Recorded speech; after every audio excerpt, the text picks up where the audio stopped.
Oi, pessoal! Durante os nossos estudos de geografia, nós aprendemos esse bimestre que no Brasil existem muitas comunidades tradicionais. Nós aprendemos especificamente sobre as comunidades quilombolas e as comunidades indígenas.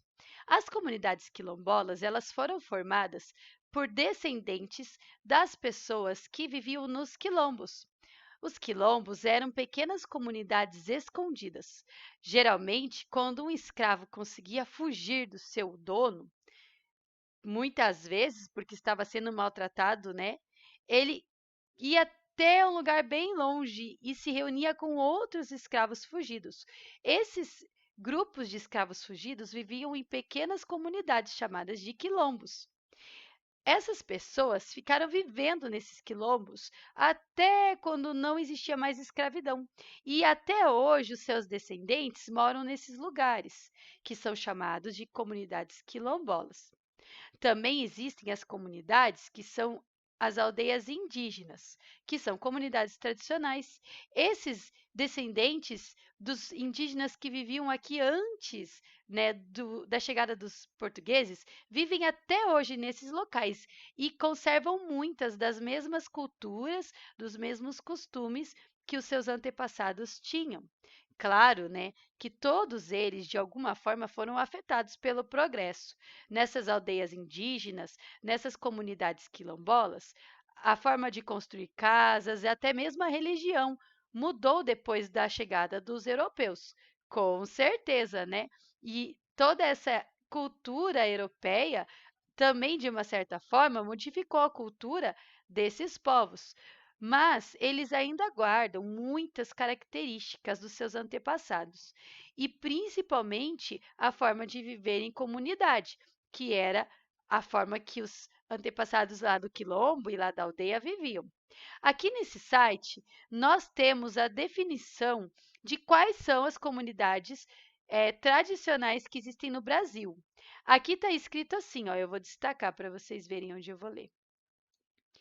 Entre os povos e comunidades tradicionais do Brasil estão os quilombolas, os ciganos, matriz africana, seringueiros, castanheiros, quebradeiras de coco de babaçu, comunidades de fundo de pasto, faxinalenses, pescadores artesanais, marisqueiras, ribeirinhos, varjeiros, caiçaras, praieiros, sertanejos, jangadeiros, ciganos, de novo, né? Eles repetiram, açorianos, campeiros, varzanteiros, pantaneiros, caatingueiros, entre outros. Vocês sabiam que existia tanta diversidade assim de comunidades tradicionais no Brasil? Eu não sabia, eu achava que só tinha quilombolas e descendentes de indígenas nas aldeias. Na verdade, quando eu era criança, eu nem sabia que existia comunidade quilombola. Eu sabia que no passado existiram os quilombos, mas eu não sabia que até hoje existiam pessoas descendentes dos moradores dos quilombos que viviam em pequenas comunidades, chamadas de comunidades quilombolas. Eu sabia que existia aldeia indígena porque lá onde eu morava, em Guarapuava, tem muitas aldeias indígenas perto e tem muito indígena. Por isso que eu sabia que tinha aldeia indígena. Mas vocês sabiam que existe um decreto, ó, chamado Decreto 6040, que diz que os povos e comunidades tradicionais, eles são definidos como grupos culturalmente diferenciados e que se reconhecem como tais, que possuem formas próprias de organização social, que ocupam e usam territórios e recursos naturais como condição para sua reprodução cultural, social, religiosa, ancestral e econômica, utilizando conhecimentos, inovações e práticas gerados e transmitidos por tradição. Na verdade, esse decreto define quem são as comunidades culturais. E vocês sabiam que, por lei, essas comunidades elas devem ser protegidas, porque elas precisam de proteção para que possam continuar existindo.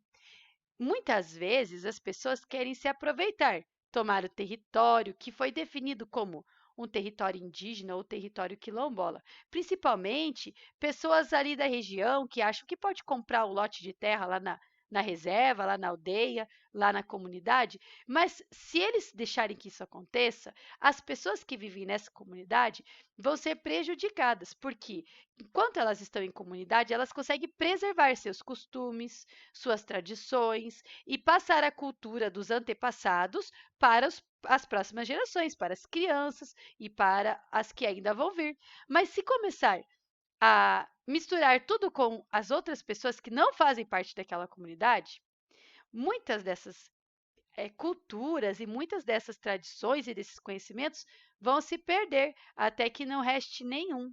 Por isso que o território é importante, principalmente porque desse território não só eles têm o cuidado de se manter ali juntos com os seus próprios, né, companheiros de comunidade, sem a influência de outros que têm outras culturas, mas também eles usam o território, na maioria das vezes, para sua própria subsistência. Eles plantam naquele território, eles pescam, eles caçam, eles retiram daquela natureza algum material para fazer seu artesanato. No caso das quebradeiras de coco, elas usam o coco como seu sustento, não é verdade? E muitos desses, como os pescadores e como os seringueiros, eles retiram da natureza, sem estragar a natureza, o material para sobreviver. E se eles não tiverem o território, como que eles vão trabalhar? Não é verdade? Como que os pescadores vão sobreviver da pesca se o território deles for retirado? Imagine se alguém, um grande hotel vai lá e compra a região onde vive uma comunidade de pescadores para fazer um resort. Como que esses pescadores vão viver se eles não tiverem mais esse território? Ou imagine que um fazendeiro vai e compra, não pode, né? Por lei não pode, mas vai que ele vai e compra todo o território da aldeia indígena. Como que os indígenas vão plantar, pescar, caçar, se aquele território não é mais deles? Eles vão vir para a cidade? E será que aqui na cidade eles vão conseguir manter todas as tradições, todas as, eh, toda a cultura e vão conseguir trabalhar da mesma forma? Não, eles vão ter que se adaptar com outra cultura que não é deles e a cultura deles vai se perder no meio de tudo isso.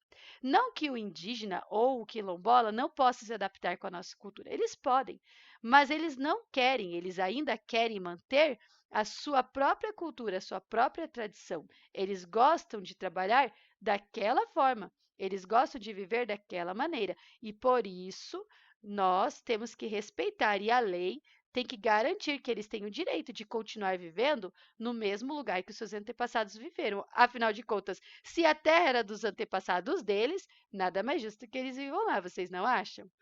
Então, pessoal, nossos estudos, eles parecem às vezes um pouco complexos, porque nunca ninguém imaginou que com 8 anos vocês iriam estar estudando comunidades, né, que pelo Brasil afora. Mas isso é muito importante para vocês perceberem o quanto o Brasil é rico em cultura e o quanto de diversidade existe no nosso país. E também de saber da importância do respeito ao ser humano, respeito à sua tradição, respeito à sua cultura, respeito à sua religião, respeito ao seu modo de viver.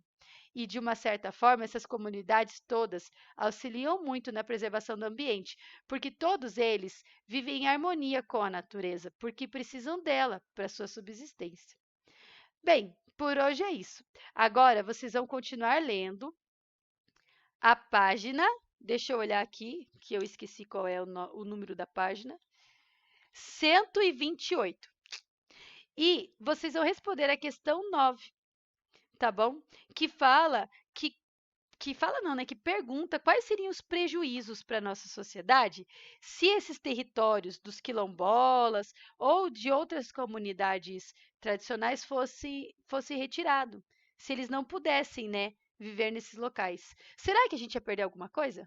Será que a sociedade brasileira ia perder alguma coisa? Eu quero ver qual é a sua opinião. Escreva o que você acha que aconteceria.